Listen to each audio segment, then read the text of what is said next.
அன்பிற்குரியவர்களே, அடுத்ததாக ஒரு சகோதரர் வாட்ஸ்அப் வழியாக கேட்டிருக்கக்கூடிய கேள்வி என்னன்னு சொன்னா, ஒரு திருமணம் ஒப்பந்தம் நடந்து முடிந்திருக்கிறது. அந்த திருமண ஒப்பந்தத்துல பெண் தரப்பாக இருக்கக்கூடியவர் திருமண ஒப்பந்தம் நடந்து முடிந்த பிறகு வேறொரு நபரை விரும்புவதாகவும், இந்த திருமணம் நடத்தப்பட்ட ஒப்பந்தத்தில் அந்த பெண்ணுக்கு சம்மதம் இல்லை என்பதாகவும் திருமண ஒப்பந்தத்தில் ஒரு தரப்பான மணமகனுக்கு தெரிய வருகிறது. இல்லறத்தில் ஈடுபடாத நிலையில் இந்த தகவல் எல்லாம் கேள்விப்பட்ட பிறகு விவாகரத்து செய்வதாக முடிவு செய்திருக்கிறார். இந்த நிலையில் திருக்குர்ஆன்ல 2வது அத்தியாயத்தின் 236 மற்றும் 237 வசனங்களின் படி அவர் மகர் தொகையை கொடுக்க வேண்டுமா, அதே போன்று பெண்ணின் சம்மதம் இல்லாமல் திருமணம் செல்லாது என்ற ஹதீஸ் உள்ளது, இதை பத்தி விளக்கம் சொல்லுங்க என்று கேட்டிருக்கிறாங்க. பொதுவாக இந்த செய்தியில ஒரு திருமணம் ஒப்பந்தம் நடந்து முடிந்ததாக சொல்கிறார். திருமணம் ஒப்பந்தம் என்று சொன்னால் அந்த மணப்பெண்ணும் மணமகனும், அதே போன்று மணப்பெண் கன்னியாக இருந்தால் அவருடைய பொறுப்பாளர் ஊடாக அந்த சம்மதங்கள் தெரிவிக்கப்பட்டு நடத்தப்படுகின்ற ஒப்பந்தம் தான் திருமண ஒப்பந்தம். இந்த ஒப்பந்தம் நடந்து முடிந்தாலே திருமணம் முடிவாகிவிடும். அப்ப மீண்டும் ரெஜிஸ்ட்ரேஷன் என்பதை பண்ணினால்தான் திருமணம் என்பது இல்லை. இந்த ஒப்பந்தம் நடந்தாலே திருமணம் முடிந்துவிடும். ஆனா இலங்கை நாட்டில் தற்போதைய சூழ்நிலையில அரசாங்க ரீதியாக அதை பதிவு செய்து கொண்டால்தான் எல்லா தரப்புக்கும் பாதுகாப்பானதாக இருக்கும். மணமகனுக்கும் பாதுகாப்பு, மணமகளுக்கும் பாதுகாப்பு. இந்த ஒப்பந்தத்தை நீதிமன்றத்துக்கு செல்லும் போது சட்ட ரீதியான அங்கீகாரம் பெறக்கூடிய நிலை வர வேண்டும் என்றால் ஒப்பந்தத்தை கண்டிப்பாக பதிவு செய்து கொள்ளவும் வேண்டும். ஆனா இப்ப ஒப்பந்தம் முடிஞ்சிருச்சு. ஒப்பந்தம் முடிந்த நிலையில திருமணம் முடிந்ததாக ஆகிவிட்டது. அவர் என்ன கேட்கிறாரு, இப்ப அந்த பெண்ணுக்கு வேறொரு தொடர்பு இருக்கிறதா தெரிய வருது. இந்த திருமணத்தில் அந்த பெண்ணுக்கு சம்மதம் இல்லாததும் தெரிய வருகிறது. எனவே நான் விவாகரத்து செய்தால் அந்த பெண்ணுக்கு நான் மகர் எப்படி கொடுக்கணும், அல் குர்ஆன் வசனம் படி நான் எப்படி மகரை கொடுக்கணும் என்று கேட்கிறார். அப்ப இவர் திருமணம் முடிஞ்சதுனால இவர் விவாகரத்து செய்ய வேண்டி வரும். அந்த விவாகரத்து என்பது ஒப்பந்தத்தை பதிவு செய்த நிலையில் விவாகரத்து செய்யணும் என்றால் தற்போது இலங்கையில் உள்ள காதி நீதிமன்றத்தின் அடிப்படையில காதி நீதிமன்றத்துல மனு தாக்கல் செய்து ஒரு கம்ப்ளைண்ட பதிவு செய்து இந்த வழக்கம் காதி நீதிமன்றத்துக்கு கொண்டு வந்துதான் விவாகரத்தை பெற்றுக்கொள்ள வேண்டும். ஒப்பந்தம் மாத்திரம் பதிவு செய்யாத நிலையில் செய்யப்பட்ட நிலையில் இருந்தால் மீண்டும் சாட்சியாளர்களை ஏற்படுத்தி இது போன்ற நிலை உள்ளது, எனவே இந்த திருமணத்தில் நான் தொடர்ச்சியாக இந்த திருமண ஒப்பந்தத்தை நான் பாதுகாக்க முடியாது, நான் அதை ரத்து செய்து கொள்கிறேன் என்று சொல்லி மணமகனுக்கு ஒரு சபையை கூட்டி சாட்சிகளை ஏற்படுத்தி திருமணத்தை ரத்து செய்து கொள்ளலாம். அப்படி ரத்து செய்தால் திருக்குர்ஆன் என்ன சொல்லுது, சூரத்துல் பக்கரால 236வது வசனத்துல அல்லாஹ் சொல்றான், லா ஜுனாஹ அலைக்கும் இன் தல்லக்துமுன் நிஸாஅ மா லம் தமஸ்ஸூஹுன்ன, நீங்கள் ஒரு பெண்ணை தீண்டாத நிலையிலோ அவ் தஃரீலு லஹுன்ன ஃபரீலா, அல்லது அவர்களுடைய மனக்கொடையை மகர் தொகையை முடிவு செய்யாத நிலையிலோ ஒரு பெண்ணை நீங்கள் விவாகரத்து செய்தால் வமத்திஊஹுன்ன, அவர்களுக்கு நீங்கள் ஒரு மத்தா தொகையை கொடுங்கள். அந்த மத்தா தொகை ஒரு குறிப்பிட்ட தொகையை அந்த பெண்ணுக்கு நீங்கள் கொடுத்து விட வேண்டும். அது எப்படி, வஅலல் முஸிஇ கதரஹு, ஒரு வசதி படைத்தவர் அவருடைய தகுதிக்கு ஏற்றவாறும், வஅலல் முக்திரி கதரஹு, ஒரு ஏழை அவருடைய தகுதிக்கு ஏற்றவாறும், மத்அம் பில் மஅரூஃப், இது ஒரு அழகான நியாயமான முறையில் மத்தா தொகை கொடுக்க வேண்டும். ஹக்கன் அலல் முஹ்சினீன், இது நன்மை செய்பவர்கள் மீது கடமை என்று அல்லாஹ் சொல்கிறார். அப்ப 2வது அத்தியாயத்துல 236வது வசனத்துல அல்லாஹ் என்ன சொல்றான், நீங்க திருமணம் முடித்து விட்டீர்கள், ஆனா மனைவியுடன் இல்லறத்தில் ஈடுபடவில்லை, மகர் தொகை எதுவென்பதை உறுதியாக முடிவு செய்யவில்லை. இந்த நிலையில நீங்க விவாகரத்து செய்வதாக முடிவெடுத்தால் நீங்க ஒரு மத்தா தொகையை கொடுத்துருங்க. அந்த மத்தா தொகை என்பது பொதுவாக விவாகரத்து செய்யப்பட்ட பிறகு பெண்களுக்கு கொடுக்கப்படுகின்ற ஒன்று. அந்த ஒன்றை கூட நீங்க இன்னும் நான் இல்லறத்தில் ஈடுபடவில்லை என்று காரணம் காட்டி கொடுக்காமல் இருந்து விடாதீர்கள்.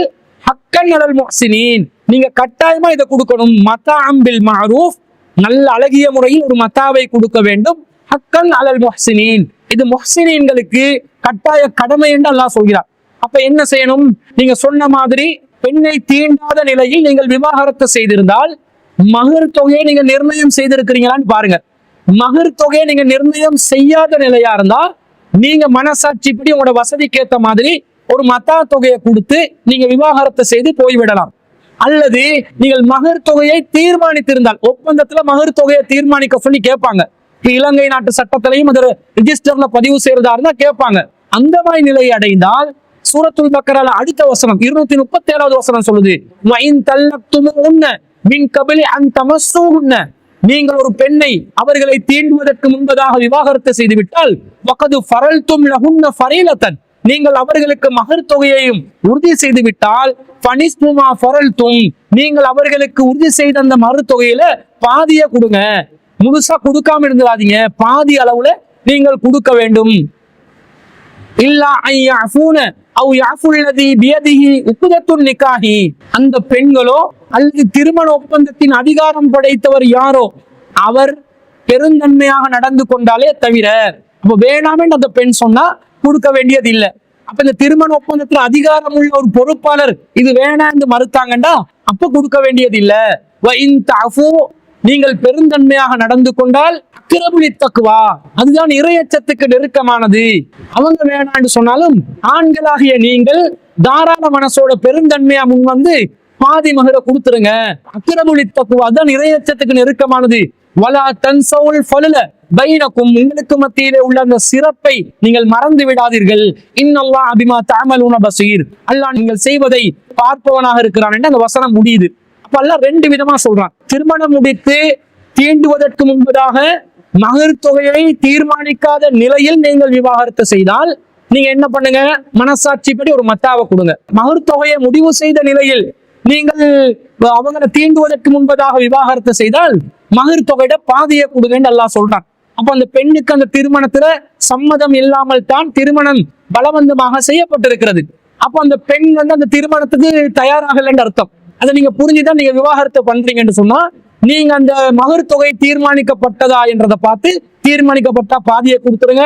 தீர்மானிக்கப்படவில்லை என்று சொன்னால் நீங்களா விரும்பி ஒரு மனசாட்சிப்படி உங்களோட வசதிக்கு ஏற்ற மாதிரி நீங்க ஒரு மத்தா தொகையை கொடுத்து விவாகரத்து செய்து ஒதுங்கி விடலாம் என்பதை இந்த வசனத்திலிருந்து நாங்கள் அறிந்து கொள்கிறோம். அதே போல ஒரு திருமணம் நடத்துவதாக இருந்தால் ஒரு பெண்ணை பலவந்தமாக திருமணம் செய்து கொள்ள முடியாது. ஒரு பெண்ணை பலவந்தமாக பெற்றோர்கள் பொறுப்பாளர்கள் யாருக்கும் திருமணம் செய்து கொடுக்கவும் கூடாது. ஏண்டா வாழ போறது அவங்க தானே. திருமணம் என்ற ஒரு நாள் 2 நாள் விஷயமா, காலம் முழுக்க கடைசி வர காட்டும் மௌத்தா போ காட்டும் யாரு கணவனாக வருகிறானோ அவனோட தான் தொடர்ச்சியா வாழணும். ஒரு கஞ்ச பிசனாரி வாழ்க்கையில வந்து நுழைஞ்சான் என்று சொன்னா வாழ்க்கை முழுக்க நஷ்டமா போயிடும். அதே நேரத்துல ஒரு சந்தேக நபர் ஒருத்தன் வாழ்க்கையில வந்து நுழைஞ்சான்டா காலம் முழுவதும் பிரச்சனையா போயிடும். அப்ப தனக்கு ஏற்றால் போல் தான் அறிந்து ஆராய்ந்து தான் விரும்பக்கூடிய ஒரு ஜோடிய துணையாக தனக்கு ஏற்படுத்தி கொள்ற அதிகாரம் பெண்களுக்கு வழங்கப்பட்டிருக்கிறது. அந்த உரிமையை யாரும் தடுக்க கூடாது. அல்லாஹ் தஆலா குர்ஆன்ல சொல்றான், 4வது அத்தியாயத்துல 21வது வசனத்துல, வா அஹதுன மின்கும் மீசாகன் கலீலா, அவர்கள் உங்களுடன் கடுமையான ஒப்பந்தத்தை கொண்டிருக்கிறார்கள், கடுமையான ஒப்பந்தம் செய்திருக்கிறார்கள் என்று சொன்னா அந்த ஒப்பந்தத்தில் ஒரு தரப்பாக இருக்கக்கூடியவர்கள் விரும்ப வேண்டும். அவர்களாக விரும்பி அந்த ஒப்பந்தத்துக்கு முன் வர வேண்டும். யாரும் நிர்பந்தித்து யாரையும் ஒப்பந்தம் செய்ய முடியாது என்பதை விளங்கிக் கொள்கிறோம். அதே போன்று அல்லாஹ் திருக்குர்ஆன்ல 4வது அத்தியாயத்துல 19வது வசனத்துல சொல்றான், யா அய்யுஹல்லதீன ஆமனு லா யஹில்லு லக்கும் அன் தரிசு நிஸாஅ கர்ஹா, நம்பிக்கை கொண்டவர்களே பெண்களை வலுக்கட்டாயமாக அடைவது உங்களுக்கு ஹலால் இல்லை என்று அல்லாஹ் சொல்கிறார். அப்ப பெண்கள் விருப்பம் இல்லாம அவங்களை திருமணம் முடிக்கலாமா? பெற்றோர்களோட விருப்பம் மட்டும் இருந்து போதுமா? அந்த பெண்ணுடைய சம்மதம் வேணுமா இல்லையா?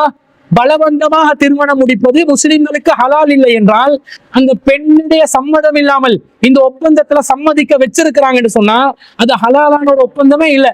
அந்த பெண்ணை வந்து வலுக்கட்டாயப்படுத்தி திருமணம் முடித்து வைப்பதற்கு பெண்ணின் பெற்றோர்கள் முயற்சி செய்திருக்கிறார்கள். அது அவர்களுக்கு ஹலால் இல்லை என்று அல்லாஹ் கண்டிப்பதை பார்க்கிறோம். அதே போன்று நபி ஸல்லல்லாஹு அலைஹி வஸல்லம் அவங்க சொல்றாங்க, புகாரியில 6971வது செய்தியாக வருது. அன்னை ஆயிஷா ரலியல்லாஹு அன்ஹா அவர்கள் அறிவிக்கிறார்கள், லா துன்கஹுல் ஐமு அத்தா துஸ்தஅமர. நபி ஸல்லல்லாஹு அலைஹி வஸல்லம் சொல்றாங்க, ஒரு விதவை பெண்ணாக இருந்தாலும் ஒரு விதவை பெண் அவருடைய அனுமதி இல்லாமல் திருமணம் முடித்துக் கொள்ளப்பட மாட்டாள். வலா துன்கஹுல் பிக்ரு அத்தா துஸ்தஅதன, ஒரு கன்னி பெண்ணாக இருந்தாலும் அவருடைய சம்மதம் இல்லாமல் திருமணம் முடித்துக் கொள்ளப்பட மாட்டாள் என்று நபி ஸல்லல்லாஹு அலைஹி வஸல்லம் சொல்றாங்க. சஹாபாக்கள் கேக்குறாங்க, யா ரசூலல்லாஹ் வ கைஃப இذنஹா, ஒரு கன்னி பெண் எவ்வாறு சம்மதத்தை தெரிவிப்பாள் என்று கேட்டோன்னே, கால தஸ்குத, ஒரு கன்னி பெண் மௌனமாக இருப்பதே சம்மதமாக நீங்கள் எடுத்துக்கொள்ளுங்கள் என்று நபி ஸல்லல்லாஹு அலைஹி வஸல்லம் சொல்ற செய்தியை பார்க்கிறோம். அப்ப கன்னி பெண்ணாக இருந்தாலும் விதவையாக இருந்தாலும் அவர்கள் விரும்பிதான் திருமணத்துக்குள்ளே வர வேண்டும். விருப்பம் இல்லாமல் வலுக்கட்டாயமாக திருமணம் முடித்து வைத்தால் இஸ்லாத்தின் பார்வையில் அது திருமணமே இல்லை என்பதை நாங்கள் பார்க்கிறோம். இதே போன்று ஹன்சா பின் அன்சாரியா ரலியல்லாஹு அன்ஹா அவர்கள் நபி ஸல்லல்லாஹு அலைஹி வஸல்லம் அவர்களிடம் வருகிறார்கள். வந்து என்ன சொல்றாங்க, அன்ன அபாஹா ஜவ்வஜஹா வஹிய ஸையிபுன், அவங்க ஒரு விதவையாக இருக்கும் நிலையில் அவருடைய தந்தை ஒரு திருமணத்தை செய்து வைக்கிறார்கள். ஃபகரியத் ஸாலிக, ஹன்ஸா பின் ஹிதாம் ரலியல்லாஹு அன்ஹு அவர்கள், ஹிதாம் ரலியல்லாஹு அன்ஹு அவர்கள் இதை விரும்பவில்லை. அப்ப ரசூலுல்லாஹ்விடம் அவர்கள் வருகிறார்கள். ஃபஅதத் ரசூலுல்லாஹி ஸல்லல்லாஹு அலைஹி வஸல்லம், ரசூலுல்லாஹ்விடம் வந்து இதை முறைப்பாடு செய்கிறார்கள். ஃபரத்த நிகாஹு, அந்த தந்தை செய்த திருமணத்தை நபி ஸல்லல்லாஹு அலைஹி வஸல்லம் அவர்கள் ரத்து செய்தார்கள் என்ற செய்தியை புகாரில 5139வது செய்தியா பார்க்கிறோம். எனவே நபி ஸல்லல்லாஹு அலைஹி வஸல்லம் அவர்கள் இது போன்ற பெண்ணின் சம்மதம் இல்லாமல் திருமணம் முடித்து வைப்பதை தடுத்திருக்கிறார்கள், ரத்து செய்திருக்கிறார்கள். எனவே அந்த பெண்ணுடைய சம்மதம் இல்லாமல் நடைபெற்ற திருமணம் இஸ்லாத்தின் பார்வையில் திருமணம் ஆகாது. இந்த குறித்த சகோதரர் அவராக விளங்கிட்டாரு. எனவே அந்த பெண்ணிடமிருந்து ஒதுங்கி அவரு மத்தா தொகையை கொடுக்கிறதா, மகர்ல பாதியை கொடுக்கிறதான்றது அவர் எந்த நிலையை அடைந்திருக்கிறார் என்பதை வைத்து அவர் தீர்மானித்து அந்த திருமணத்திலிருந்து அவர் ஒதுங்கிக் கொள்வதுதான் அவருடைய மறுமை வாழ்க்கைக்கும் இன்மை வாழ்க்கைக்கும் சிறப்பானதாக, சிறந்ததாக அமையும் என்பதை கூறிக்கொள்கிறார்.